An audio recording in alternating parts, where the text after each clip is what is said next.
Assalamualaikum warahmatullahi wabarakatuh.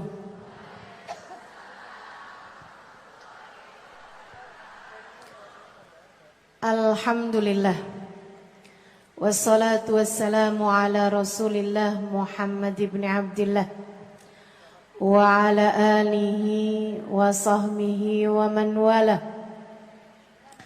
Subhanaka la ilma lana illa ma 'allamtana innaka antal alimul hakim. Rabbi shrah li sadri wa yassir li amri wahlul 'uqdatan min lisani yafqahu qawli. Amma ba'du.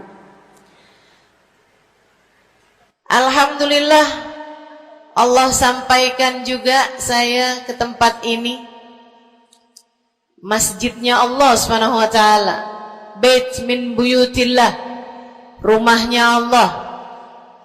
Mudah-mudahan kita udah disampaikan di rumah Allah di dunia. Allah sampaikan pula ke Baitullahil Haram di Mekkah, dan Allah sampaikan pula di tempat keridhaannya, surga Allah di akhirat nanti insyaallah. Amin ya rabbal alamin.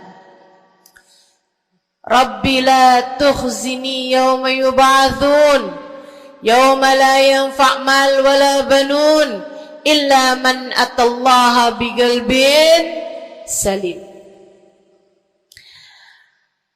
Kata Nabi Ibrahim yang Allah tuliskan dalam Al-Quran, ya Allah, jangan kecewakan aku, jangan buat aku susah pada hari di mana Engkau membangkitkan hamba-hambamu.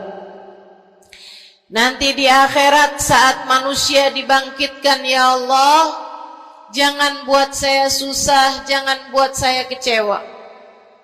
Yauma la yanfa' mal wala banun, hari yang itu loh ya Allah, hari yang tidak bermanfaat orang bawa harta, hari yang tidak bermanfaat orang bawa anak. Yang bermanfaat hanyalah orang yang datang pada Allah biqalbin salim, dengan membawa hati yang selamat. Karenanya siapapun di antaramu yang akan menuju ke akhirat, semua dari kita menuju ke akhirat.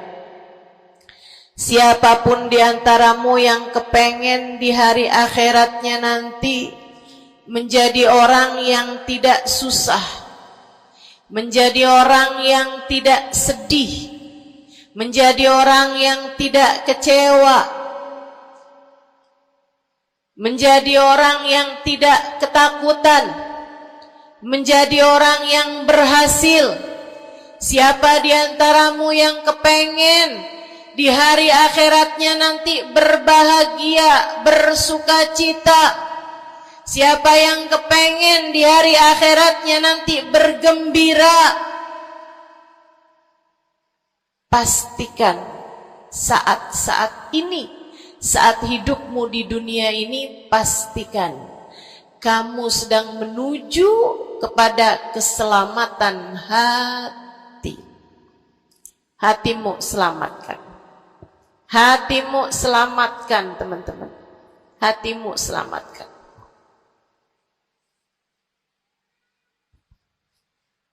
Semoga Allah karuniakan kepada kita selamatnya hati insyaallah. Amin.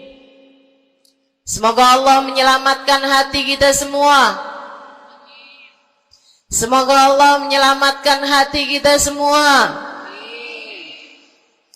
Nabi kita Muhammad menyebutkan dalam salah satu hadisnya, ala inna fil jasadi mudghah, idza salahat salahal jasad kulluh, wa idza fasadat fasadal jasad kulluh, ala wahiyal qalbu. Kata Nabi, ketahuilah sungguhnya dalam diri manusia terdapat segumpal darah. Apabila ia bagus, ia selamat, ia bersih, selamatlah seluruh anggota tubuhnya. Apabila ia rusak, ia hancur, ia gelap, ia mati, maka hancur pulalah seluruh anggota tubuhnya. Ala wahiyal qalbu, ketahuilah segumpal darah tersebut bernama hati. Maka bu ka de na ne, banyak nenek-nenek di sini. Saya sampaikan padamu pesan dari hati saya yang terdalam. Berhati-hatilah dengan hati. Yang hati-hati sama hati, apa yang ada di dalamnya? Coba silahkan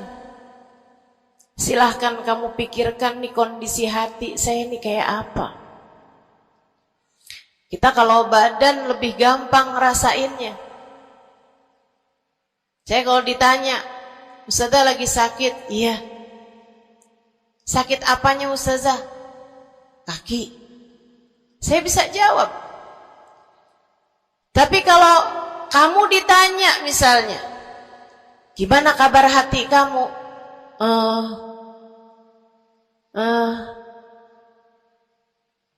Gimana kabar hatimu?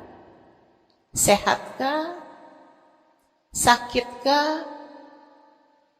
Atau bahkan sakaratul maut? Hatimu bercahayakah? Gelapkah? Atau bahkan mati? Bagaimana kabar hatimu, teman-teman?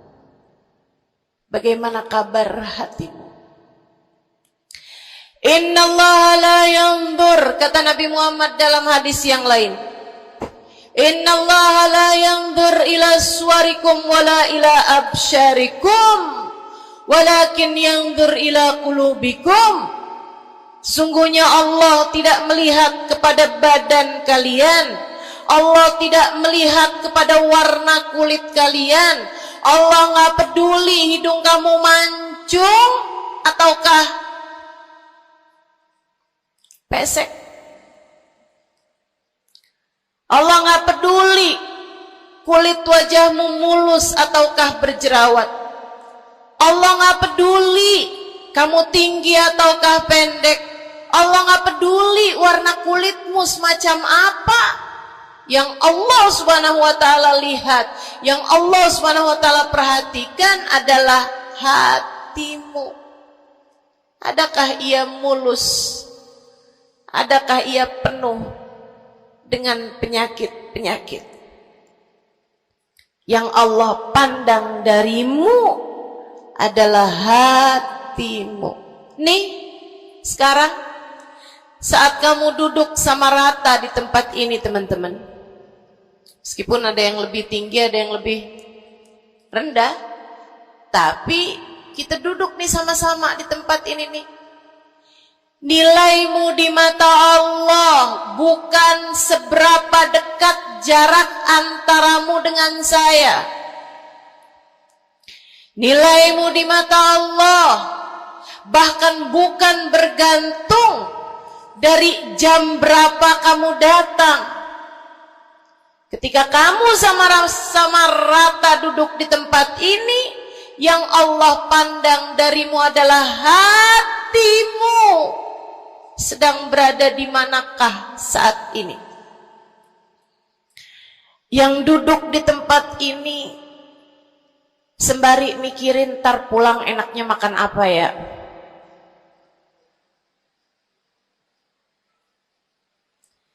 Yang duduk di tempat ini sambil mikirin, kok saya lapar ya? Iya, belum sarapan. Gara-gara buru-buru takut nggak kedapatan tempat duduk. Gara-gara buru-buru, kepengen bisa lihat mukanya Ustazah Halimah yang viral.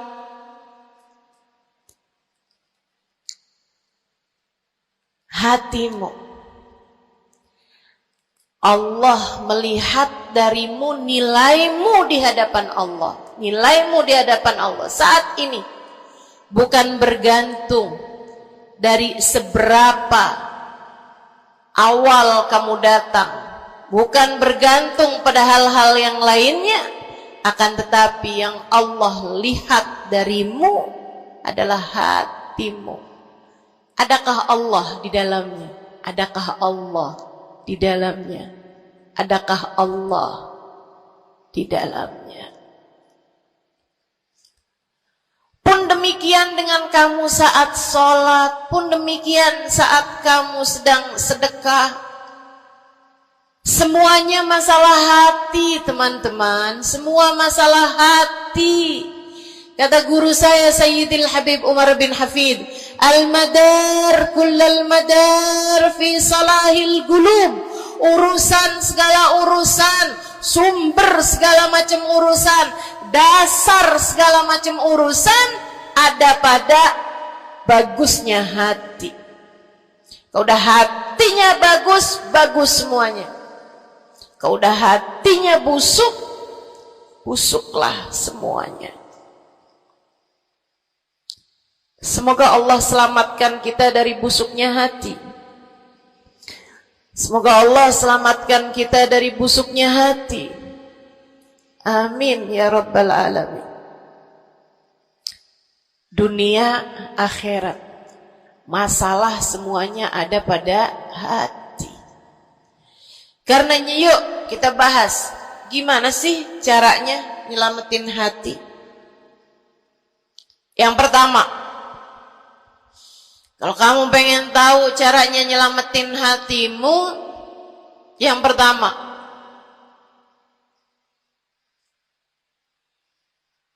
bersihkan sampah-sampahnya.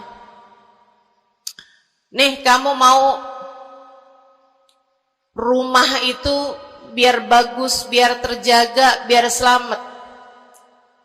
Kamu lihat dalamnya, wow, banyak sampah, banyak noda, banyak kotoran. Dari mulai kotorannya cicak, ayam, sampai mungkin anjing, karena lama nggak ditempatin.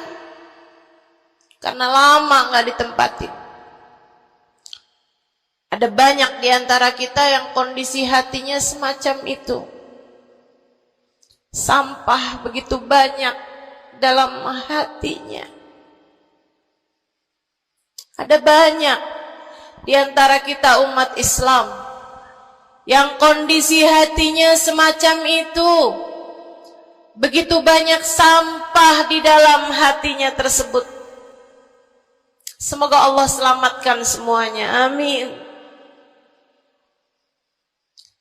Maka hal pertama, kalau kamu kepengen punya hati yang selamat, yang nomor satu adalah bersihkan hatimu dari semua sampahnya, keluarin. Apa sampahnya hati? Dosa-dosa yang telah kamu lakukan. Idza aznabal abd nakat fi qalbihi nuqtah sauda. Kata baginda kita Nabi besar Muhammad, idza adnabal abd, ketika seorang hamba mengerjakan dosa, tertorehlah di dalam hatinya satu titik hitam. Sampahnya hati. Kamu tiap kali bikin dosa, dosa apa aja? Bukan hanya dosa besar, zina, bukan hanya dosa besar, minum minuman keras atau narkoba, bukan hanya dosa besar, judi atau riba, bukan hanya dosa-dosa besar. Kalau itu titik hitam yang sangat besar tertoreh di dalam hatimu itu.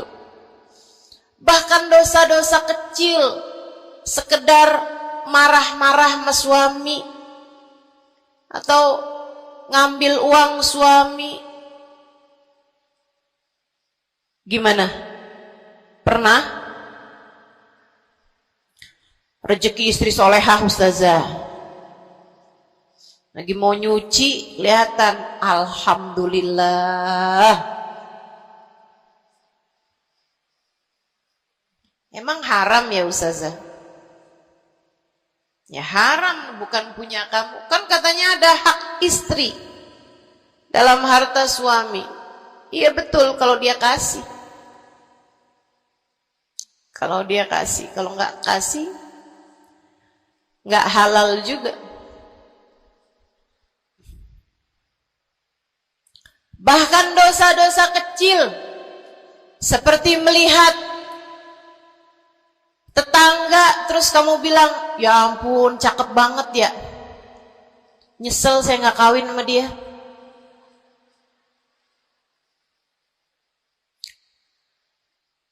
Dosa. Seperti memandang seseorang dengan pandangan menghina.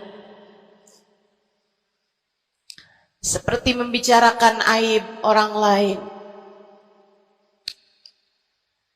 Setiap kali kamu berbuat dosa, apapun bentuk dosanya, satu titik hitam tertoreh di dalam hatimu itu. Ini istighfar wa tab. Musih, kalau dia beristighfar, kalau dia bertaubat, dihapuslah titik hitam tersebut. Wa illa, kalau enggak, ya tetap aja ada. Kamu bikin dosa lagi, bikin dosa lagi, bikin dosa lagi, bikin dosa lagi. Enggak pernah istighfar, enggak pernah memperbaiki diri. Aurat tidak kamu tutup dengan baik, sehingga akhirnya setiap kali kamu keluar dilihat oleh laki-laki yang bukan mahrammu. Satu titik hitam, satu titik hitam, satu titik hitam. Sampai terkadang hati seseorang dipenuhi dengan titik-titik hitam. Hatinya menjadi legam, hatinya menjadi penuh dengan titik-titik hitam. Semakin bertambah lagi, semakin bertambah lagi, jadilah karat. Jadilah karat. Kalau udah jadi karat, na'udzubillah. Ini yang Allah sebutkan di dalam Al-Quran. Kata Allah, kalla, a'udzubillahi minasyaitonirrajim, kalla, bal rana ala qulubihim bima kanu yaksibun, kalla, innahum an rabbihim yawma idin lamahjubun. Kalla, kata Allah, balran, ada ran, ada karat di dalam hati mereka, tersebab dosa yang menumpuk tanpa pernah dimohonkan ampunan. Kalla innahum an rabbihim yawma idzin lamahjubun. Orang kalau hidup bawa karat hasilnya apa? Orang kalau hidup bawa karatnya hati hasilnya apa ya Allah? Kalla innahum an rabbihim yawma idzin lamahjubun. Orang yang hatinya punya karat, pada hari tersebut ia akan terhalang dari Allah Tuhannya. Guru saya Sayyidil Habib Umar bin Hafid menyampaikan tafsir mengenai ayat ini. Kata Habib Umar bin Hafid, tidak mati dengan membawa iman. Orang yang hatinya penuh dengan karat, apabila datang ajal menjemput, iman tercerabut dari dalam hatinya, hingga ia pun mati, keluar dari atas muka bumi ini dengan tanpa membawa iman Islam. Dia keluar dari atas muka bumi ini bukan sebagai hamba Allah, bukan sebagai umat Nabi besar Muhammad sallallahu alaihi wa ala alihi wasallam, dia meninggal dunia dalam keadaan su'ul khatimah. Naudzubillah min dzalik. Jangan biarkan karat memenuhi hatimu. Jangan biarkan hatimu dosa-dosa yang telah kamu lakukan menjadi berkarat dalam hatimu itu. Saya kesian sama kamu. Gak apa-apa. Hidup terus-terusan ngontrak, gak apa-apa. Hidup gak pernah punya kendaraan sendiri, gak apa-apa. Nggak pernah punya HP yang canggih, nggak apa-apa. Saya hidup di atas muka bumi ini, nggak pernah ada yang datang melamar saya. Jadinya sampai di usia di atas 30-an tahun, saya masih menjomblo, Ustazah. Nggak apa-apa. Ustazah, saya udah menikah 10 tahun belum ada anak juga, Ustazah. Enggak apa-apa. Ustazah, suami saya kawin lagi, Ustazah. Enggak apa-apa.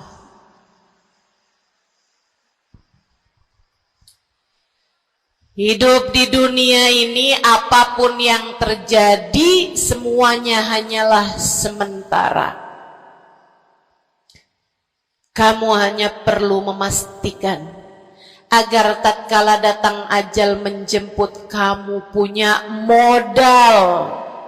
Dan modal utamanya yang nomor 1 adalah hati yang bersih, hati yang selamat. Kamu bawa pulang menghadap Allah Subhanahu wa ta'ala bigalbin salim. Kamu bawa hati yang selamat, insya Allah. Mati nggak bawa suami nggak apa-apa, mati nggak bawa anak nggak apa-apa, nggak bakalan jadi pertanyaan malaikat raqib atid. Tapi mati harus dengan membawa hati yang selamat. Mudah-mudahan Allah karuniakan. Mudah-mudahan Allah karuniakan. Saudaraku sekalian yang saya muliakan, maka bersihkan sampah-sampah dalam hatimu itu. Caranya gimana nih, Ustazah? Dosa-dosa saya emang udah banyak banget. Saya di masa muda, di masa remaja, bahkan sampai udah tua juga nih, bergelimangan dengan dosa demi dosa. Banyak dosa saya, Ustazah. Saya zaman muda berada dalam masa jahiliyah. Dosa, segala dosa saya kerjakan. Apa yang harus saya lakukan? Bersihkan karat-karat dalam hatimu itu dengan taubat. Minta ampun sama Allah, minta ampun sama Allah. Kamu perlu nangis sama Allah. Kamu perlu sungguh-sungguh minta ampunan sama Allah. Dosa segede gunung, kalau Allah mau melemparkannya ke dalam lautan ampunan, inna kaba'irad dunubi ful ghufrani kallamami. Katanya sahibul burda, sesungguhnya dosa-dosa besar dalam lautan ampunan, ia hanyalah seperti buih di dalam lautan. Gak ada artinya apa-apa kalau Allah mau ampuni. Dosa sebesar apapun, kalau Allah mau ampuni, gak ada artinya. Tapi dosa sekecil apapun, kalau Allah mau perhitungkan, kamu gak akan selamat. Saya sampaikan padamu atas nama cinta. Dosa sekecil apapun yang kamu lakukan, jika ia tidak berjumpa dengan ampunan Allah, kamu bisa tidak selamat. Iblis nyembah Allah 70.000 tahun lamanya. Sujud di atas bumi, dia sujud, bumi dihancurkan, Allah naikin dia ke langit. Di atas langit dia sujud, ganti-ganti posisi sujudnya. Karenanya Imam Ghazali dalam kitabnya Minhajul Abidin mengatakan, ma min buk'ah minal ard was sama, tidak ada satu jengkal tanah baik di bumi ataupun di langit illa waqad sajad iblis fihi sajdah. Iblis udah pernah sujud di sana, di semua tempat di bumi maupun di langit. Paling banyak ibadahnya ternyata bukan seorang wali. Paling banyak ibadahnya ternyata bukan seorang nabi. Kalau hitung-hitungan panjang-panjangan ibadah, ibadahnya iblis lebih panjang daripada siapapun dari makhluknya Allah Subhanahu wa taala yang pernah tinggal di bumi ini. Akan tetapi dia nggak nurut. Iblis ibadah 70.000 tahun, nggak nurut sekali doang, sekali aja. Wa idh qulna lil malaikati isjudu li Adam fasajadu illa iblis. Ketika kami memerintahkan seluruh makhluk yang ada di langit, seluruh malaikat kami perintahkan, wahai malaikat-malaikatku, sujudlah kalian kepada Adam. Fasajadu, mereka semuanya sujud, illa iblis, kecuali iblis doang. Tantang, petenteng gak mau sujud. Allah tanya, ma manaka antas judali Adam id amartuk? Iblis, apa yang bikin kamu gak mau sujud kepada Adam, padahal aku yang telah memerintahkanmu? Bukankah kamu selama ini sujud di bumi, di langit untuk menyembahku? Sekarang aku perintahkan padamu untuk sujud, kenapa kamu gak mau sujud padanya? Iblis gak bilang, ya Allah, kan perintahnya tadi malaikat, saya kan bukan malaikat ya Allah. Gak gitu. Gak gitu. Saudariku sekalian yang saya muliakan, bahkan iblis nggak bilang, males ya Allah saya sujud, lagi bisulan, misal. Enggak gitu juga. Makanya orang yang meninggalkan taat karena malas, karena bodoh misalnya, itu lebih dimaklumi teman-teman daripada yang kayak iblis ini nih. Ketika ditanya apa yang membuatmu nggak mau sujud, wahai iblis, kepada Adam, iblis dengan bongahnya, dengan sombongnya mengatakan, ana khairun minhu, saya lebih baik daripada Adam. Khalaqtani min nar wa khalaqtahu min tin, saya berasal dari api sementara Adam berasal dari tanah. Tanah diinjak-injak ya Allah, sementara api begitu hebatnya.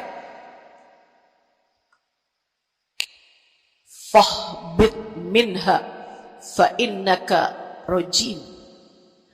Kata Allah, kita yang taat sama dosa sama-sama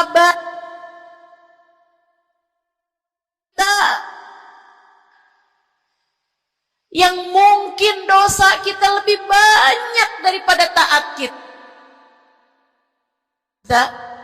Kayak katanya Habib Ali Habsyi, kadang ada orang Islam, malaikat raqib yang nyatet pahala nganggur berbulan malaikat atid yang nyatetin dosa, sibuk bener. Gimana dengan kita? Iblis hanya satu saja melanggar aturan Allah. Allah kemudian mewahyukan padanya, keluar kamu wahai iblis dari surgaku, sesungguhnya kamu terkutuk. Kamu, kalau Allah mau memperhitungkan satu saja dosa kamu, kamu gak akan selamat. Saya sampaikan padamu, iya kamu, semua yang dengerin saya. Kalau Allah mau memperhitungkan satu saja dosamu, kamu gak akan selamat. Kamu tidak akan selamat. Tapi kan saya anaknya Fulan bin Fulan. Tapi kan saya keturunannya Fulan bin Fulan. Tapi kan saya istrinya Fulan bin Fulan. Bu, Kak, Dek, Nak, gak selamat siapapun kamu. Anaknya Nabi Nuh, nabinya Allah tenggelam. Pamannya Nabi Muhammad, paman baginda kita Nabi besar Muhammad, Abu Lahab, Allah tuliskan kehancurannya, kecelakaannya, kebinasaannya di dalam Al-Quran. Mau siapa yang kamu andalkan? Tapi kan saya udah banyak bikin taat, saya tiap malam bangun tahajud. Kamu nggak nyampe seujung kukunya ibadah iblis 70.000 tahun. 70.000 tahun. Sujud pada Allah Subhanahu wa taala di tiap jengkal tanah. Nih tanah yang sekarang kita jejak ini pernah dibikin sujud sama iblis. Waktu iblis tinggal di atas muka bumi ini. Tapi semuanya enggak manfaat. Kalau Allah mau memperhitungkan satu saja dosa hambanya, ia tidak akan selamat. Sebab Allah hanya mau menerima hati yang tidak ada sampah di dalamnya. Sebab hanya berkenan menerima hati yang tidak ada noda-noda di dalamnya. Sampah hatimu bersihkan, dosa-dosamu taubati. Mintalah ampun kepada Allah. Mintalah ampun kepada Allah. Bangunlah di waktu malam, mandilah dengan mandi taubat. Saat-saat mandimu kamu bilang dalam hatimu, ya Allah, sebagaimana air membersihkanku dari segala kotoran-kotoran di badanku, ya Allah, bersihkanlah dosa-dosaku dengan hujan ampunanmu. Kemudian sholatlah 2 rakaat, 4 rakaat, sholat taubat. Kemudian sesudahnya mulailah kamu ingat dosa-dosamu. Mulailah kamu ingat dosa-dosamu.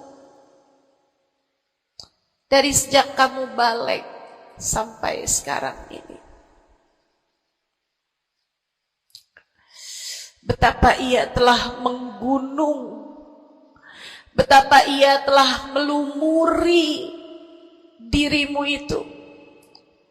Betapa ia telah menjadikan dirimu kotor. Kemudian ingatlah nikmat yang telah Allah SWT berikan, bahwa bersama dengan banyaknya dosa-dosamu, Ia tak henti-henti memberikan kepadamu kenikmatan demi kenikmatan. Bahwa meski matamu berulang-ulang kau pandang yang haram dengannya, Allah masih membiarkan matamu dapat melihat. Betapa meskipun telingamu berulang-ulang kamu pakai untuk mendengarkan aib-aib orang, nyatanya sampai sekarang telingamu masih dapat mendengar. Betapa lisanmu, berapa banyak hati tersakiti dari lisanmu itu. Mertuamu kamu sakiti, suamimu kamu sakiti, anakmu bahkan kamu sakiti. Bodoh banget sih jadi anak. Astagfirullah. Kamu kok bandel banget sih, mama nyesel punya anak kayak kamu. Astagfirullah.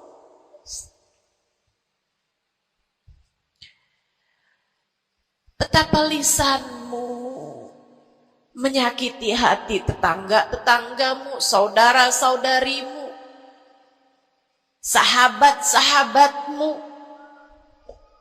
orang-orang di sekelilingmu merasakan gangguan dari lisanmu itu, tersakiti dari lisanmu itu.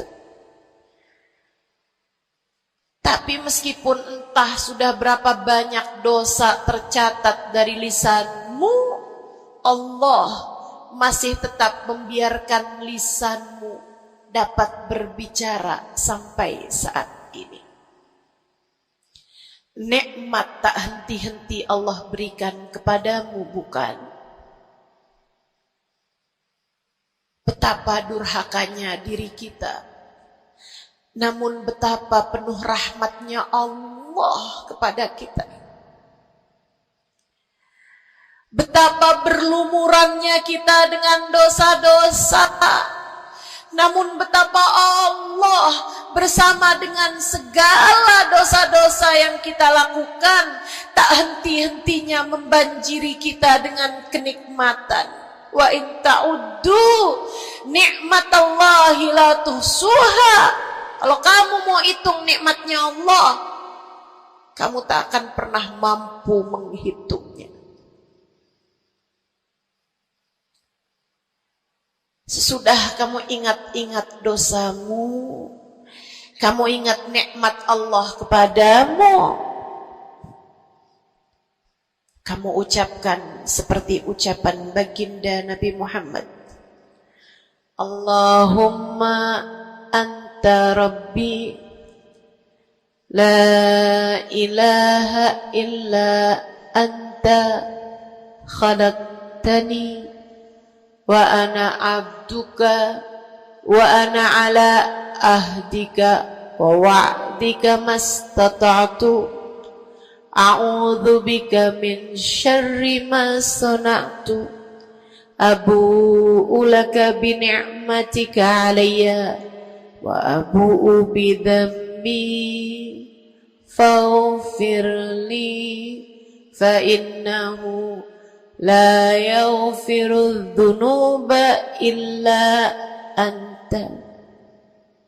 Ya Allah, Engkau adalah Tuhanku, tak ada Tuhan kecuali Engkau. Aku adalah hamba-Mu yang Kau perintahkan buat taat, yang Kau perintahkan untuk menepati janji semampuku. Ya Allah, aku berlindung dari buruknya perbuatan yang telah aku lakukan. Begitu buruk, begitu jelek dosa yang telah aku perbuat padamu, ya Allah.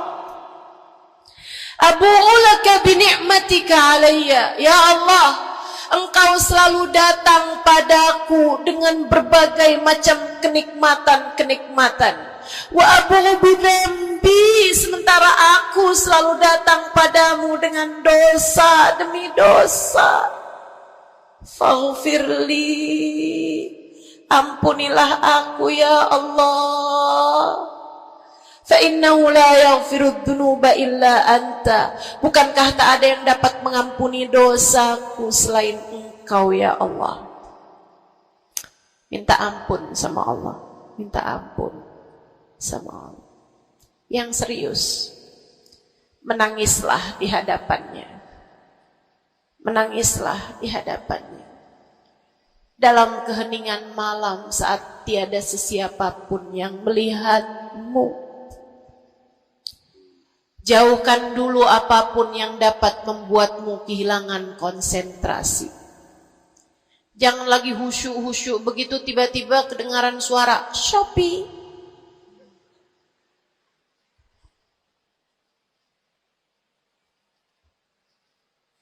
Kamu langsung jadi hilang konsentrasi. Yang mana nih ya?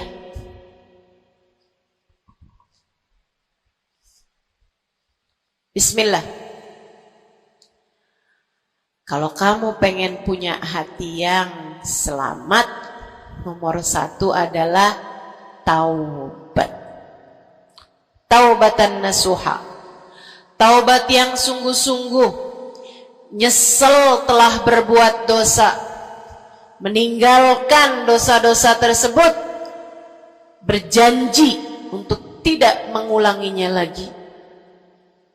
Jika dosanya terkait sama manusia, ada syarat keempat yang harus dilakukan, yaitu meminta maaf kepada orang yang telah engkau sakiti hatinya tersebut. Yang kamu habis bikin dosa sama dia, minta maaf. Mudah-mudahan Allah SWT ampuni dosa-dosa kita. Amin. Semoga Allah ampuni dosa-dosa kita. Amin. Ketika ada seorang ulama ditanya, ya Syekh, wahai Syekh, kalau saya nih punya banyak hajat nih, punya banyak permintaan, tapi waktunya sempit buat doa, doa apa yang seharusnya saya panjatkan? Misalnya nih, lagi sebentar nih bisa kepegang Hajar Aswad, lagi sebentar nih bisa ada di depan Ka'bah, lagi sebentar nih bisa ada di dekat makam Nabi Muhammad sallallahu alaihi wasallam. Sesudah kita ucap salam kepada baginda Nabi, ini apa nih yang harus saya minta kepada Allah? Hajat saya banyak sementara waktu saya sempit buat doanya. Apa yang harus saya mintakan? Apa sebaik-baik hajat yang perlu kita mintakan di saat tidak banyak waktu untuk memintanya kepada Allah? Syekh tersebut menjawab, is'alil maghfirah, mintalah ampunan dari Allah. Sebab bagaimana mungkin kamu meminta hajat-hajat yang lain sementara kamu masih belum berada dalam pandangan rahmatnya Allah. Kamu masih terusir dari pintunya. Kamu udah minta-minta. Nih kayak istri lagi minggat sama suaminya, kemudian dia WhatsApp, tolong dong transferin saya. Lah balik dulu.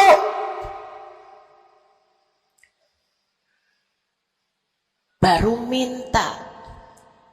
Tiap kita ngerjain dosa adalah tiap langkahan kita menjauh dari Allah Subhanahu wa ta'ala.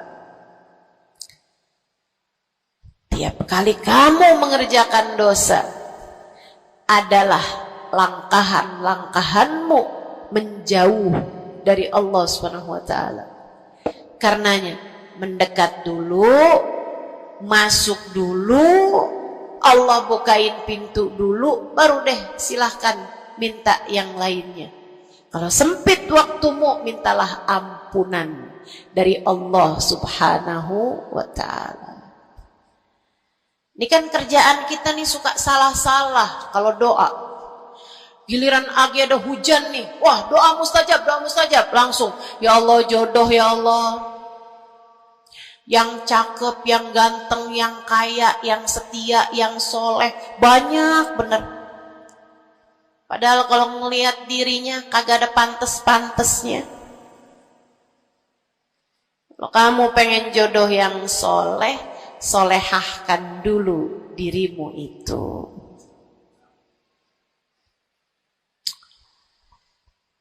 Begitu datang hujan, ya Allah, duit yang banyak ya Allah, duit yang banyak ya Allah. Mintalah dulu ampunan. Sebab kamu mati gak bawa jodoh gak apa-apa, kamu mati gak bawa duit gak apa-apa. Tapi kita mati harus bawa ampunan Allah Subhanahu wa ta'ala.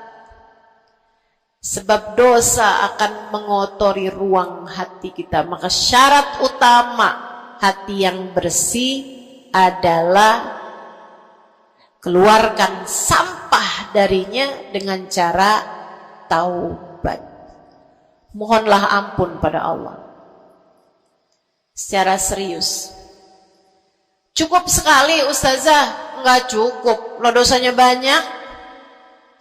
Tiap habis sholat minta ampun, tiap ada kesempatan buat doa minta ampun, tiap lagi datang hujan minta ampun, tiap lagi ziarah ke makam Nabi, ke makam wali minta ampun sama Allah. Tiap lagi datang orang soleh, katanya doa sambil memandang wajah orang soleh mustajab. Apa yang mesti kita minta? Minta ampunan dari Allah Subhanahu wa ta'ala. Minta ampunan dari Allah Subhanahu wa ta'ala. Itu satu syarat mutlak utama. Pengen hatimu selamat, keluarkan sampah-sampahnya. Habis keluarin sampah-sampahnya, nah sekarang udah bersih. Ternyata ada penyakit-penyakitnya. Ada bagian itu yang atapnya bocor, ada airnya yang tersumbat, penyakitnya rumah. Bukan begitu? Saudara sekalian yang saya muliakan, kamu kepengen hatimu jadi hati yang selamat, sembuhkan hatimu dari berbagai macam penyakit-penyakitnya. Apa aja sih penyakit-penyakitnya hati? Banyak. Imam Ghazali menyebutkannya dalam kitab Ihya Ulumuddin, sampai jadi satu kitab yang tebal membahas mengenai hal-hal yang buruk yang ada dalam hati manusia. Bahasan panjang, nggak akan keburu waktunya buat bahas panjang itu. Tapi saya bilang, Bu, kayak rumah. Saya pernah beli rumah. Suami saya beli rumah. Kemudian saya liatin rumahnya bagus, bersih, cakep. Udah nih. Kemudian satu hari saya ajak teman saya yang ngerti urusan rumah, ahli desain interior rumah. Saya bawa masuk dalam rumah saya. Dia liatin, ini bocor nih ustazah, yang ini nih harus cepet-cepetan ditambal. Terus dia lihat ada bagian atap tuh bocor tuh ustazah, tambal dulu ustazah, dibenerin dulu tuh ustazah sebelum ditempatin. Bu, saya kirain rumah saya udah bagus, ternyata kalau dilihat sama ahlinya baru ketahuan. Kita juga begitu semua. Kita kirain hati kita baik-baik aja. Tapi kalau kita duduk ngaji, kalau kita hadir di majelis taklim, kalau kita dengerin kajian-kajian, kita baru paham. Ya Allah, ternyata hati saya ada penyakitnya di sini. Ternyata saya juga punya penyakit yang ini. Ternyata saya punya penyakit yang ini. Karena jangan berhenti belajar. Jangan berhenti mengaji. Biar kita paham penyakit-penyakit hati kita tuh di bagian mana, sehingga kita bisa konsentrasi buat mengobatinya. Ada tuh bagian atap yang dibilangin sama temen saya nggak terlalu peduli. Saya liatin kecil aja kok. Sampai satu hari, untung aja saya nggak ada di bawah situ. Jebol atap rumah saya. Banjir rumah saya. Gara-gara atap yang berpenyakit yang tidak diberesin. Begitu pula dengan hati kita. Cari tahu apa penyakitnya, cari tahu apa obatnya. Dengan kamu duduk mengaji, ini bukan urusan sejam 2 jam dipelajari kemudian semuanya benar. Ini adalah PR seumur hidup kita. Buat sehatin hati kita, buat bagusin hati kita, buat bersihin hati kita. Penyakit hati paling berbahaya namanya kesombongan. Dan Bu, Kak, Dek, Nak, siapa di antara kita yang selamat darinya?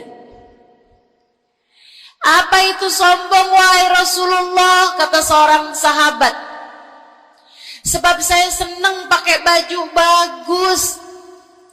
Saya Rasulullah senang makan enak, senang pakai baju bagus. Saya sombong kalau gitu, wahai Rasul. Enggak, bukan itu yang namanya sombong. Kamu punya baju bagus, pakai. Jangan punya baju bagus, saya kalau pakai ini kelihatannya sombong. Ya udah saya pakai yang rombeng-rombeng aja.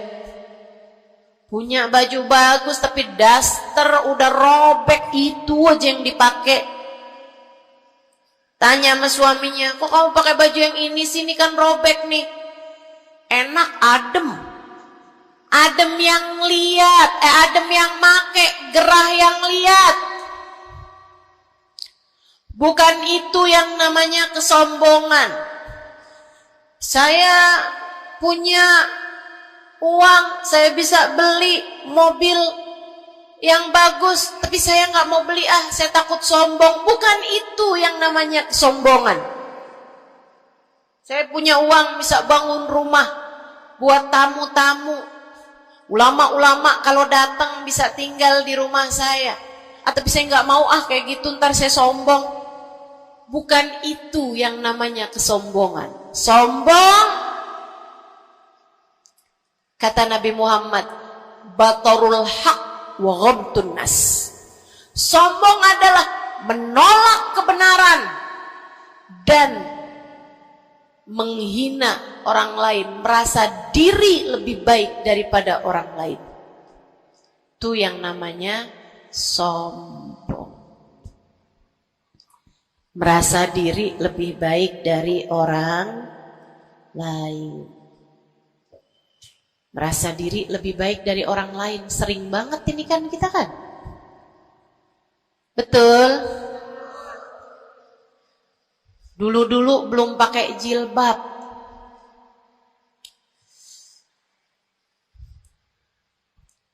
Nggak ngerjain taat yang namanya menutup aurat. Habis itu kemudian pergi majelis, hadir kajian pakai jilbab, rapi banget. Bahkan tumpuk-tumpuk. Ustadzanya pakai jilbab 1 lapis, dia pakai 3 lapis. Tapi dia ngelihat orang-orang yang belum pakai jilbab, ya ampun, belum dapat hidayah, sian. Saya rasanya kepengen buat bisikin sama dia, Mbak, Israel udah deket. Boleh gak sih Ustazah, saya bisikin di telinganya, malaikat penjaga neraka kirim salam. Astaghfirullah.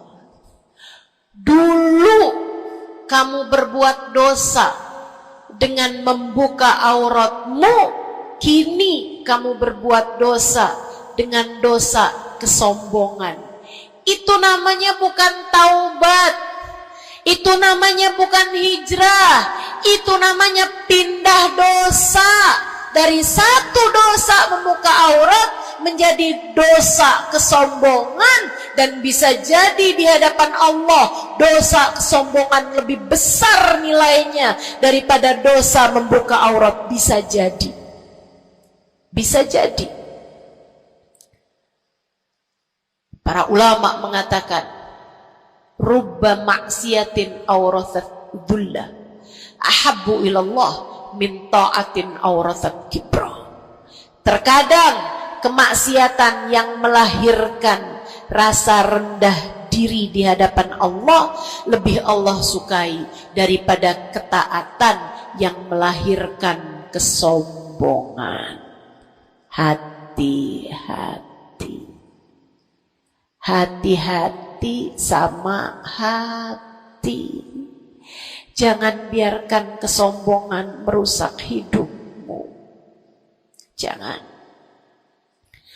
Ada banyak para istri yang merasa dirinya lebih mulia daripada suaminya. Banyak.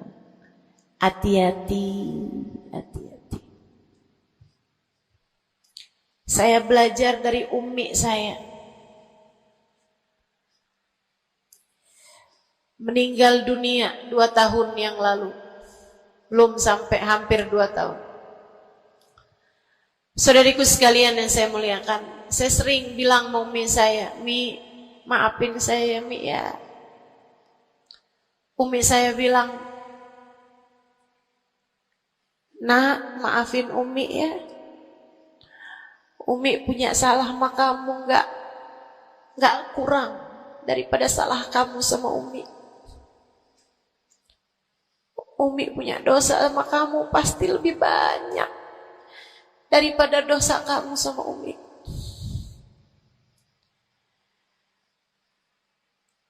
Itu rasa yang jarang dimiliki para ibu. Seringnya ibu tuh merasa selalu lebih baik daripada anaknya. Seringnya ibu tuh merasa dia nggak punya salah, dia nggak punya dosa. Yang punya dosa banyak tuh anaknya kepada dirinya, bukan begitu? Ayo minta maaf dulu sama ibu. Ayo minta maaf dulu. Kan seringnya bilang gitu sama anak-anak kita. Kamu tuh nak, ibu ini adalah ibumu, surgamu berada di bawah telapak kakiku. Waduh. Betul, al-jannah tahta aqdamil ummahat.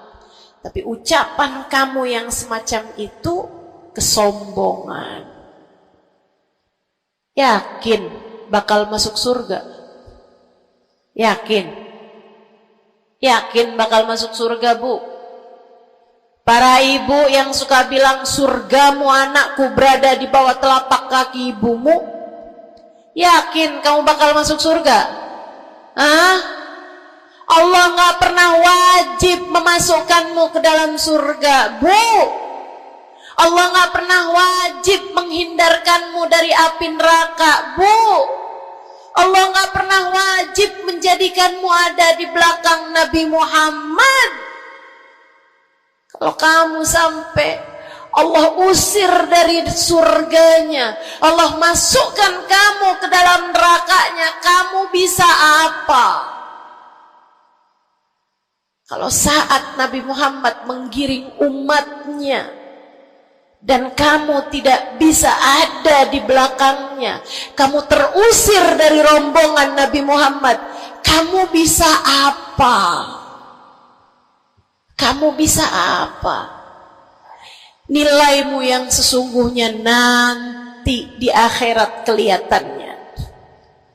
Nilaimu yang sesungguhnya nanti di akhirat kelihatannya. Jadi kalau kamu mau sombong tar di akhirat, kalau sampai kamu bisa masuk ke dalam surga Allah, kalau kamu sampai berada di barisan-barisan terdepan, dalam rombongan Nabi besar Muhammad. Kalau kamu bisa makan dari buah-buahan surga, kalau kamu ada saat kamu mengucap salam kepada baginda Nabi Muhammad, matamu bisa memandang indah wajahnya, telingamu bisa mendengar indah suaranya, lisanmu bisa mengucapkan salam langsung di hadapannya, silahkan membusungkan dada pada saat itu. Silahkan mau ngerasa diri kamu lebih baik daripada ahli-ahli neraka, silahkan. Tapi sekarang keadaannya belum tentu. Bagaimana jika seseorang yang kamu memandang dirimu lebih baik darinya, ternyata ia melenggang masuk ke dalam surga, sementara kamu Allah jerumuskan ke dalam api neraka? Keadaannya belum jelas, keadaannya belum tentu. Jangan pernah merasa diri lebih baik daripada siapapun. Jangan pernah merasa diri lebih baik daripada siapapun.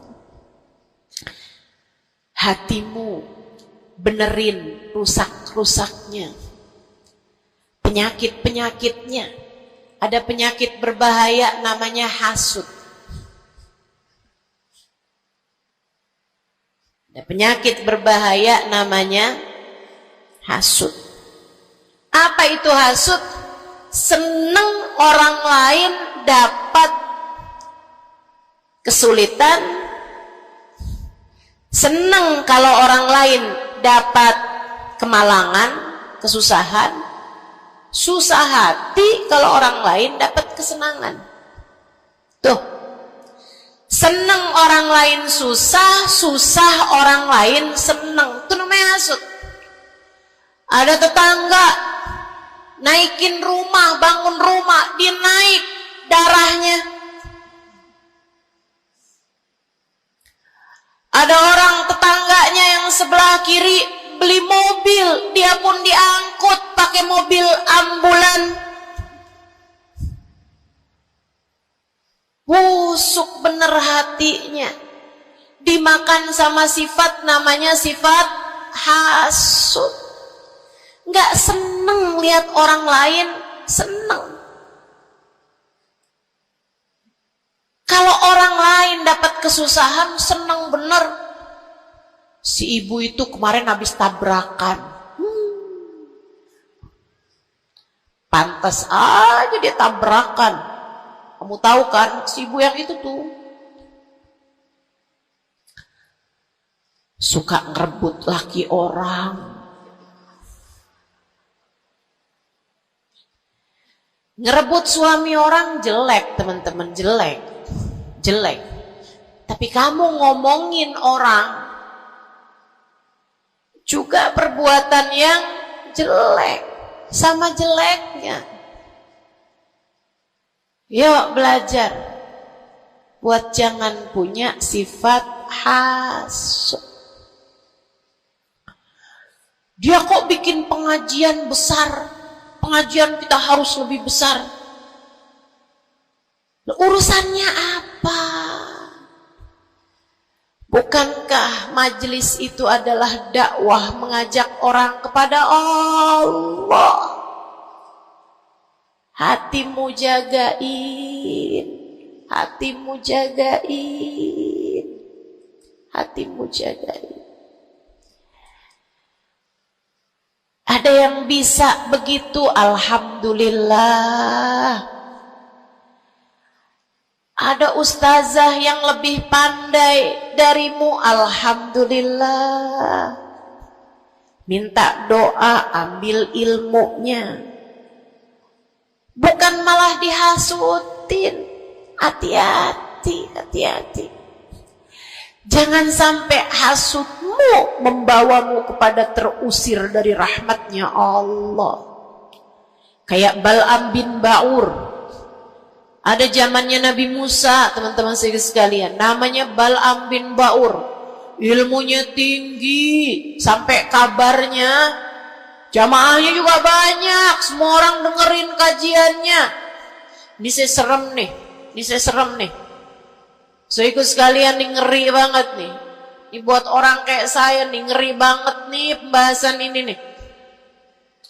Ada orang berilmu, pinter banget, namanya Bal'am bin Ba'ur, zamannya Nabi Allah Musa. Jamaahnya banyak, kalau dia hadir kajian, semua orang di kampungnya hadir semuanya. Imam Ghazali cerita, dia sampai-sampai dari berilmunya, ilmunya tingginya, Allah kasih sama dia ilmu yang tinggi. Kalau dia ada dapat pertanyaan yang dia nggak tahu jawabannya, dia doa bisa lihat jawabannya langsung dari Lauhil Mahfuz. Kurang pinter apa? Kurang berilmu apa? Kurang hebat apa? Kurang dekat apa sama Allah? Kamu jadi ustazah, berapa banyak ilmumu? Kamu jadi seorang pendakwah, berapa banyak ilmumu? Kamu yang dianggap sebagai ulama, berapa banyak ilmumu? Merunduklah. Saudariku sekalian yang saya muliakan, si Bal'am bin Ba'ur, kabarnya sampai para malaikat turun ikut serta mencatat pelajaran-pelajaran yang dia berikan. Yang ngaji sampai bukan cuman orang, bukan cuman jin ikut ngaji, sampai malaikat-malaikat Allah ikut ngaji. Kurang apa hebatnya? Tapi Allah hancurkan Bal'am karena sifat hasud. Nabi Allah Musa datang ke kampungnya Bal'am bin Ba'ur. Jamaahnya Bal'am bin Ba'ur semua datang kepada Nabi Musa. Nabinya Allah, tentu saja semua datang. Semuanya datang kepada Nabi Musa. Semua minta doa kepada Nabi Musa. Semua berharap berkah dari Nabi Musa sebagai seorang nabinya Allah Subhanahu wa ta'ala, Jalla Jalaluhu wa ta'ala azamatuh. Yang biasa hadir di majelisnya Bal'am kepengen istiqomah, kepengen rutinannya nggak terganggu, jadi dia tetap bikin rutinan walaupun ada Nabi Allah Musa alaihissalam. Jamaahnya dikit yang hadir. Mulai nih orang-orang yang berpenyakit datanglah kepada Bal'am bin Ba'ur. Rupanya Bal'am bin seorang nabinya Allah. Dia nggak lihat Nabi Musa sebagai seorang yang diberi kelebihan lebih banyak daripada dirinya, karena diwahyukan wahyu kepadanya. Bal'am bin Ba'ur termakan sifat hasud. Ia pun berdoa meminta kepada Allah, ya Allah, hancurkanlah Musa. Ya Allah, hancurkanlah Musa. Hancurkanlah Musa, ya Allah. Saudaraku sekalian yang saya muliakan, Allah angkat semua kelebihannya Bal'am bin Ba'ur. Bahkan kabarnya dialah orang ateis pertama di atas muka bumi ini yang mengatakan alam semesta enggak ada Tuhannya. Ngeri. Allah cabut bahkan iman dari dalam hatinya Bal'am bin Ba'ur. Iman Allah cabut. Dari yang asalnya berilmu kayak begitu, Allah sampai cabut imannya, teman-teman sekalian. Allah pun ceritakan tentang Bal'am bin Ba'ur dalam Al-Quran. Kata Allah Subhanahu wa ta'ala, A'udzu billahi minasyaitonir rajim. Famathaluhu kamathalil kalbi in tahmil alaihi yalhath aw tatrukhu yalhath. Perumpamaannya Bal'am bin Ba'ur seperti anjing. Kalau kamu angkat, dia menjulur-julurkan lidahnya. Kalau kamu tinggalkan, dia pun juga tetap menjulur-julurkan lidahnya. dianjing-anjingin, bukan sama orang, sama Allah subhanahu wa ta'ala. Lihat betapa Allah subhanahu wa ta'ala kalau murka sama seseorang nggak tanggung-tanggung. Siapapun kamu, kalau Allah murka sama kamu, nggak tanggung-tanggung murka Allah. Bahkan kepada seseorang yang dibukakan lauhil mahfud kepadanya, Allah jadikan dia seperti anjing, kata Allah dalam Al-Quran. Jangan berani-berani punya sifat hasud. Ingat, kalau ada orang diberi kelebihan lebih daripada kamu, ingat, yang ngasih kelebihan itu satu, namanya. Kalau ada seseorang tertimpa kemalangan, jangan sok-sokan merasa diri lebih baik daripada orang tersebut. Ingat, yang ngasih kemalangan kepadanya hanya satu, namanya Allah. Hati-hati sama sifat namanya sifat hasud. Satu, bersihkan hatimu dari sampahnya yaitu dosa dengan cara taubat dan mohon ampun terus-terusan. Kedua, benerin rusak-rusaknya hatimu, penyakit-penyakitnya hatimu, yang terutamanya adalah sifat sombong dan sifat hasud.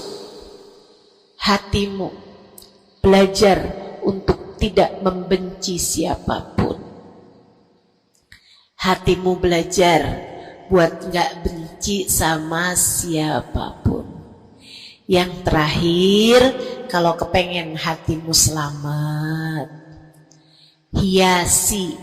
Kalau rumah nih, udah sampahnya udah bersih, rusak-rusaknya udah dibenerin, udah direnovasi, sekarang tinggal yang terakhir. Apa itu? Hias-hiasi rumahmu. Pasangin horden, pasangin lampu yang bagus, pasangin lantai yang bagus, ditaruhin dekorasi-dekorasi, pajangan-pajangan kamu taruh-taruh, ada sofa, ada tempat tidur, dihias-hiasi rumahnya. Dicat rumahmu itu dengan warna-warna yang cocok, kan begitu? Hiasi hatimu dengan cinta. Hiasi hatimu dengan cinta. Hatimu ada cinta kepada yang semestinya dicinta. Siapa? Nomor satu Allah, nomor dua, nomor tiga, cintai apapun dan siapapun pada cintanya Allah dan Rasulnya. Cintai ulama karena mereka adalah pewaris para nabi. Cintai habaib dan syaraif karena mereka adalah orang-orang yang punya nasab sambung sama baginda Nabi besar Muhammad sallallahu alaihi wasallam. Cintai keluarga Nabi Muhammad, cintai para istri-istri Nabi Muhammad, cintai para sahabat-sahabat Nabi Muhammad, terutamanya Al-Khulafaur Rasyidin, Sadatina Abi Bakar wa Umar wa Uthman wa Ali. Cintai para sahabat Nabi Muhammad, cintai para ulama-ulama kita di sepanjang zaman, cintai Imam Syafi'i, Imam Maliki, Imam Hambali, Imam Hanafi. Cintai para ulama-ulama kita dari atas sampai kepada ulama-ulama kita yang sekarang ada. Cintai siapapun yang bawa Nabi Muhammad, bawa Allah, yang bikin kamu jadi kenal Allah, kenal Nabi Muhammad. Cintai. Pada cinta mereka terdapat cintanya Allah. Cintai anak-anak yatim sebab mereka dicintai sama Nabi Muhammad. Cintai orang-orang fakir karena mereka dicintai sama Nabi Muhammad. Cintai suamimu sebab kalau kamu cintai suamimu, suamimu ya, bukan suami orang. Punya suami nggak dicintai, suami orang dia cintai. Astaghfirullah. Cintai suamimu, Bu, sebab dalam cintamu kepadanya mendekatkanmu kepada cintanya Nabi Muhammad, mendekatkanmu kepada cintanya Allah.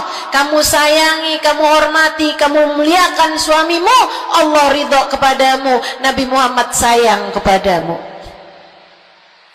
Cintai orang tuamu sebab Allah memesankan kepada kita untuk cinta kepada orang tua kita.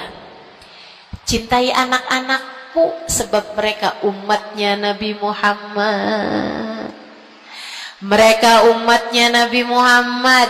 Nabi Muhammad sangat sayang sama umatnya yang masih kecil-kecil. Nabi Muhammad sangat sayang sama umatnya yang masih belia, masih remaja. Mereka disayangi sama Nabi Muhammad, maka kamu pun harus sayang sama mereka. Yang tua-tua diantaramu sayangin, yang muda-muda diantaramu sayangi. Kata Nabi Muhammad, laisa minna man lam yuqir kabirana wa lam yarham saghirana. Tidak termasuk diantara umat Islam yang enggak hormat sama yang tua, yang enggak sayang sama yang muda. Cintai semuanya. Terakhir, cintai dirimu sebab kamu umat Nabi Muhammad. Cintai dirimu sebab kamu hambanya Allah. Jangan merasa diri nggak berharga. Dirimu berharga. Dirimu layak masuk surga kalau kamu taat sama Allah. Jangan menganggap diri nggak ada artinya. Jangan. Kamu berarti sebab ada kalimat paling tinggi di dalam hatimu. Bunyinya kalimat La ilaha illallah Muhammad Rasulullah. Kamu berharga, saudariku sekalian. Kamu berharga. Jangan mau menghinakan dirimu dengan kemaksiatan. Jangan mau menghinakan dirimu dengan merebut suami orang. Jangan mau menghinakan dirimu dengan berharap uang. Kemudian kamu meminta-minta kepada orang. Kamu mengemis-ngemis kepada orang. Kamu umat Nabi Muhammad. Kamu hamba Allah Subhanahu wa ta'ala. Kalimat indah ada di dalam hatimu. Jangan hinakan dirimu itu. Mari terhormat, jalanin sholat, jangan pernah tinggal. Mari terhormat, tutup auratmu, jangan dibuka-buka. Mari terhormat, cintai dirimu, bangun di waktu malam, sholat malam, angkat tangan, minta kepada Allah. Mari terhormat, baca sholawat sebelum tidur. Wahai Rasulullah, saya adalah umatmu, berharap akan dapat masuk surga di belakangmu ya Rasulullah. Mari cintai dirimu sebagai hamba Allah, sebagai umat Nabi Muhammad. Insya Allah. 3 hal itu jika kamu lakukan, bersihkan hati dari dosa-dosa, sembuhkan penyakitnya hati yang ada dalam dirimu. Kemudian yang terakhirnya, hiasi hatimu dengan cinta dan kasih sayang kepada siapapun yang ada di atas muka bumi ini. Sayangi aja semuanya, cintai aja semuanya, sebab dalam cinta kepada semuanya terdapat cintanya Allah dan Rasulnya. Saya sakit, tapi saya tetap datang ke Pontianak karena saya sayang, karena saya cinta sama orang-orang Pontianak. Bukan karena Pontianaknya, tapi karena yang berkumpul di sini adalah umatnya Nabi Muhammad. Saya berharap dengan saya datang padamu, umatnya Nabi Muhammad, semoga Nabi kalian berkenan memandang saya dengan kasih sayangnya. Saya datang ke sini walaupun sakit, karena saya tahu kalian semua hambanya Allah. Ada keberkahan dalam diri kalian yang saya berharap mendapatkan itu. Saya berharap dengan saya datang padamu, Allah Tuhanmu berkenan merahmati saya sebagai hambanya. Yuk, sayangi semuanya. Yuk, cintai semuanya. Rabbana zalamna anfusana wa illam taghfir lana wa tarhamna lanakunanna minal khasirin. Rabbana atina fid dunya hasanah fil akhirati hasanah wa qina adzabannar.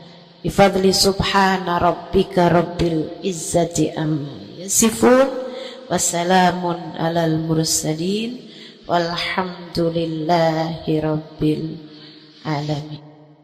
Assalamualaikum warahmatullahi wabarakatuh.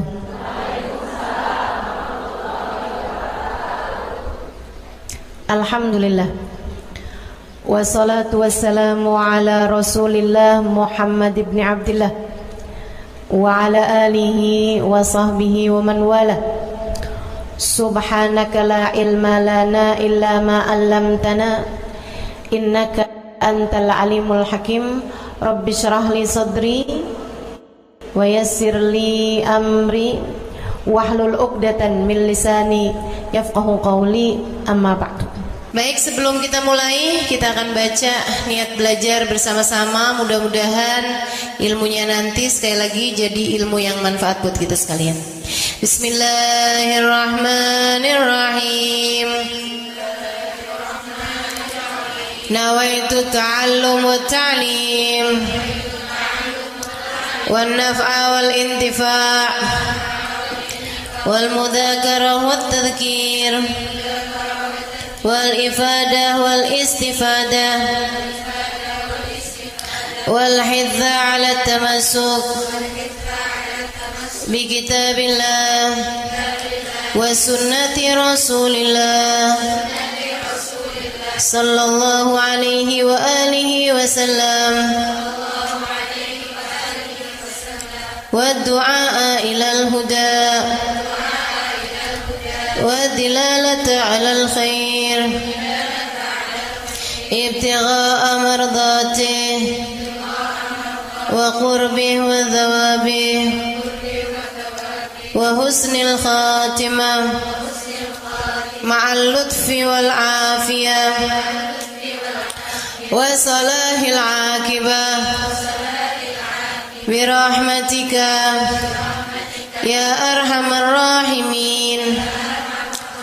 لحضرة النبي محمد صلى الله عليه وسلم وآله وصحبه وأزواجه وذريته وأهل بيته وسلم وجميع الأنبياء والمرسلين والملائكة أجمعين أن الله يغفر لهم ويرحمهم ويعلي درجاتهم في الجنة وينفعنا ببركاتهم وأسرارهم وأنوارهم وعلومهم ونفعاتهم في الدين والدنيا والآخرة. الفاتحة. Baca bersama-sama. A'udzu billahi minasyaitonir rajim. Bismillahirrahmanirrahim. Alhamdulillahi rabbil alamin. Ar-Rahmanir Rahim. Maliki yaumiddin. إياك نعبد وإياك نستعين اهدنا الصراط المستقيم صراط الذين أنعمت عليهم غير المغضوب عليهم ولا الضالين آمين تقبل الله منا ومنكم تقبل يا كريم. Warraghbah fid dunya, sementara rakus ambisi terhadap dunia, tukathirul ham, bikin banyak sumpah, wal hazan, dan bikin banyak kesedihan. Bikin sedih badan kita, bikin sedih hati kita, bikin sumpek dan bikin akhirnya jadi berpenyakit ya badan kita ini. Ar-raghbah fid dunya. Wal batalah, sementara batalah, kalau di situ diartiin apa batalah? Nganggur ya, benar. Cuman bahasa yang enak apa ya? Tugasil galba, lalai dari Allah, maksudnya ya nggak kepengen dunia juga, nggak kepengen akhirat juga gitu. Kayak gabut. Anak zaman sekarang bahasanya gabut ya. Gabut itu apa sih sebenarnya? Gak ada kerjaan gitu kan. Itu kayak ada singkatan gak butuh gitu kali ya, dari itu ya. Gak apa-ngapain gitu, pengangguran aja gitu, gak jelas. Wal batalah tuh terlena, nganggur gitu kan, tidur mulu gitu, luntang lantung. Ada orang luntang lantung gitu kan, dibilang luntang lantung, dibilang lantung luntang. Tugasil galba, bikin keras hati, bikin keras hati. Nganggur itu penyakit bahaya, memang bahaya. Wa qala alaihi salatu wassalam, dan bersabda pula baginda Nabi besar Muhammad, naja awwalu hadhihi al-ummah biz-zuhdi wal yaqin. Awal umat ini terselamatkan dengan zuhud, wal yakin, dan dengan keyakinan yang kuat.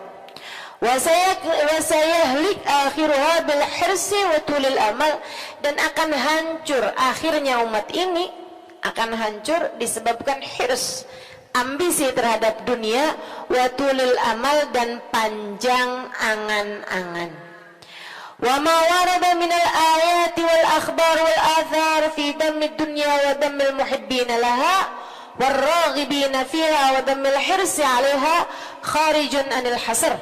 Dan apa yang warid, apa yang datang dari ayat, hadis, athar itu yang disampaikan oleh Nabi maupun para ulama, fi dammi dunya, dalam celaknya dunia, maksudnya mengenai betapa buruknya dunia, betapa buruknya orang-orang yang mencintai dunia, betapa buruknya orang yang ambisi terhadap dunia, dan mil hirs 'alaiha, betapa buruknya orang yang rakus terhadap dunia.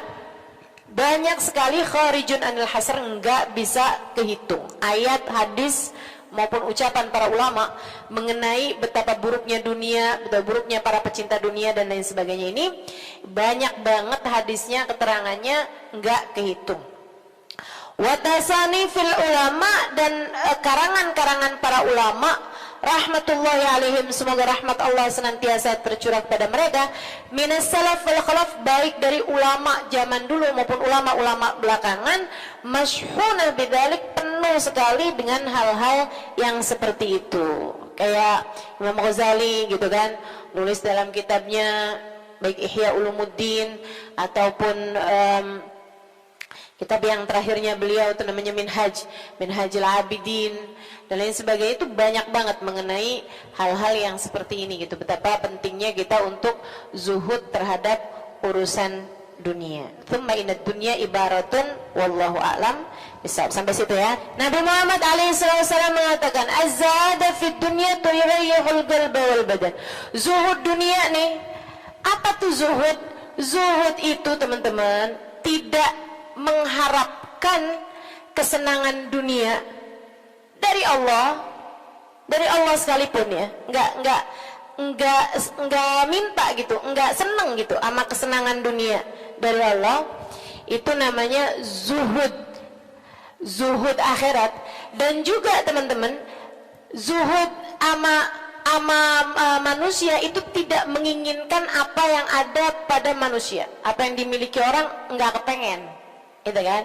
Itu namanya zuhud fima fi aidin nas. Ini disampaikan Nabi Muhammad dalam hadisnya, izhad fid dunya yuhibbukallah wazhad fima fi aidin nas yuhibbukan nas. Kata Nabi Muhammad alaihissalam, zuhudlah kamu dari dunia. Zuhud tuh enggak seneng, enggak ambisi, enggak fokus kepada kesenangan dunia maupun pencapaian dunia. Hati-hati, tipis teman-teman bedanya, gitu kan? Pencapaian dunia, saudara sekalian, kayak gini loh, banyak followers, majelisnya jadi rame. Itu tipis tuh antara kamu kepengen akhirat sama kamu kepengen dunia. Buat siapanya? Bukan buat yang hadir. Saya rasa kalau yang hadir mudah-mudahan baik gitu kan. Tipisnya itu buat pelaku dakwah, baik yang rumahnya buka buat majelis atau dia buka majelis, atau yang ngajarnya nih, gitu. Karena kalau tujuannya senengnya itu adalah urusan dunia, tuh tipis banget setan nantinya tuh bisa masuk dari arah situ. Dari arah situ masuknya. Izhad fid dunia, kata Allah SWT. Makanya dari tipisnya nih yang saya sebut tadi itu ya, kayak keinginan kamu tuh dunia apa akhirat, keinginan kamu tuh pujian manusia atau pujian Allah. Itu sampai-sampai banyak dari para walinya Allah Subhanahu wa taala meninggalkan kemasyhuran dunia karena khawatir sama hatinya. Banyak saudaraku sekalian. Sampai ada di antara para wali itu yang sampai berpura-pura nyuri, sampai dikejar orang gitu kan. Kenapa dikejar orang? Karena yang dia curi adalah bajunya seorang perempuan yang lagi mandi. Ada orang lagi mandi, wali loh yang ngerjain. Untung belum zaman viral internet ya. Ini kalau zaman viral internet kayak apaan tuh orang ngejudge dia tuh kan, udah nganggepnya udah hancur banget dah gitu. Tapi memang itu yang dicari sama beliau. Yang dicari sama beliau adalah menghindar dari kepopuleran, menghindar dari apa yang orang-orang cari dari kemuliaan dunia, karena khawatir hatinya terselip rasa keinginan untuk dianggap mulia di dunia menghancurkan kemuliaannya di akhirat. Serem bener buat orang-orang kayak saya yang sama Allah dikasih pegang mic di depan, ya kan? Teman-teman saya sekalian, nggak gampang. Makanya kalau ada yang bisa kamu lakukan untuk saya, doain biar bisa ikhlas, doain biar bisa benar gitu, jaga hati, doain biar disayang Allah gitu. Kesian nih, begitu udah masuk nih setan, teman-teman saya sekalian, setan tuh ya datang ke pedagang beda, datang ke orang awam beda, datang ke ulama beda lagi. Waduh, yang datang ke ulama nih setannya juga ulama.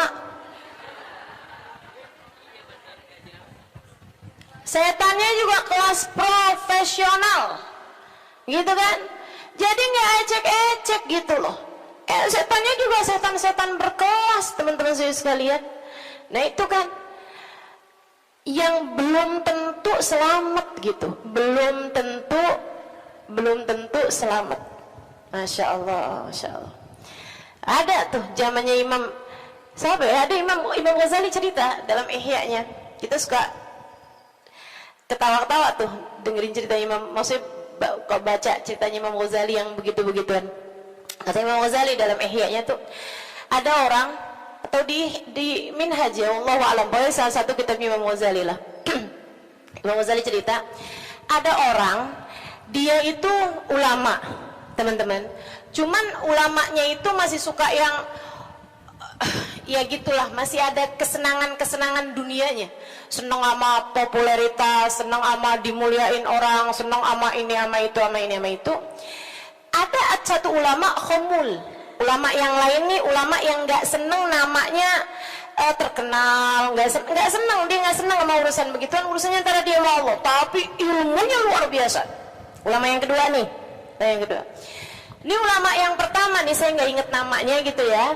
Dua-duanya nih saya nggak inget namanya. Nah ulama yang pertama nih, dia lagi khutbah Jumat, teman-teman saya sekalian.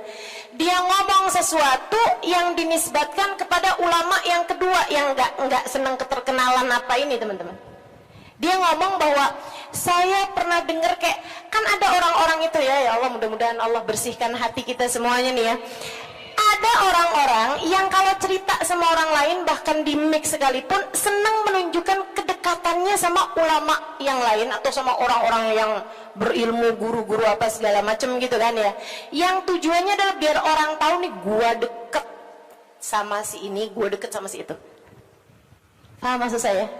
Mudah-mudahan Allah selamatkan hati saya, mudah-mudahan Allah selamatkan hati kita semua.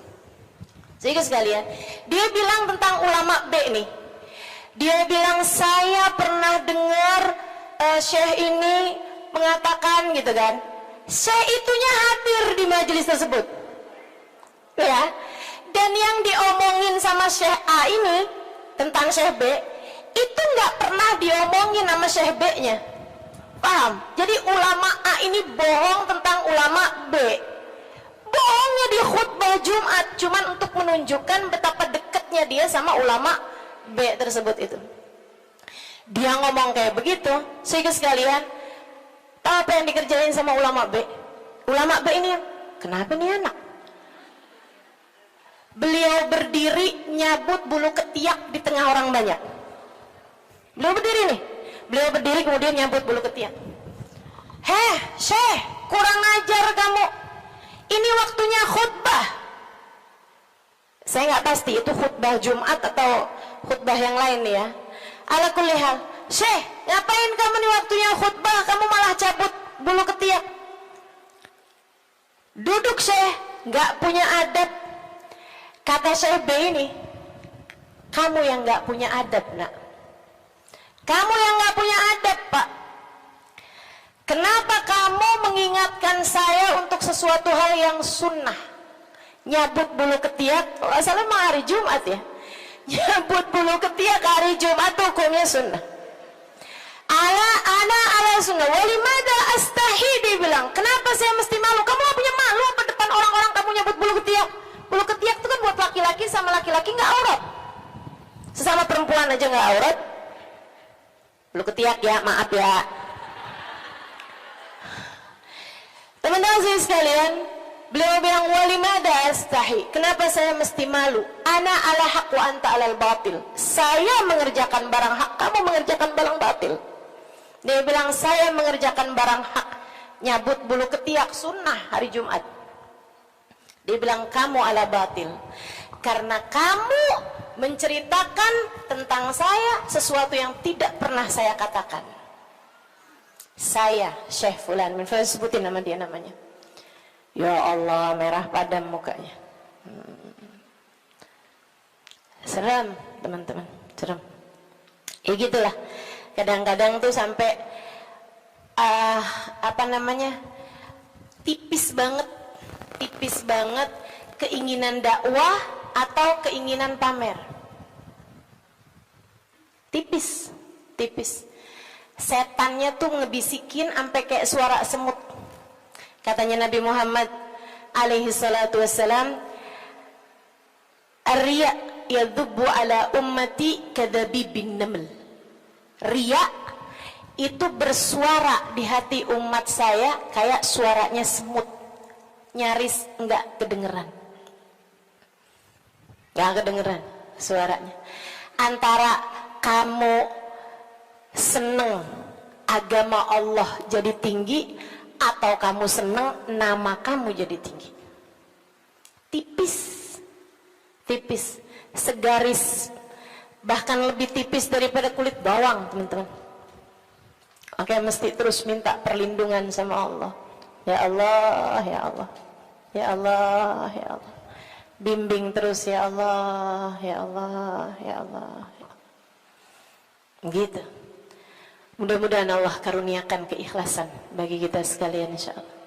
Sebab yang namanya pencapaian akhirat, teman-teman. Dan pencapaian akhirat kita nggak pernah tahu. Pencapaian akhirat tuh kita nggak pernah tahu. Taunya kapan? Ntar di akhirat. Namanya juga pencapaian akhirat. Taunya entar di akhirat. Saat kamu berhasil menghadap Nabi Muhammad,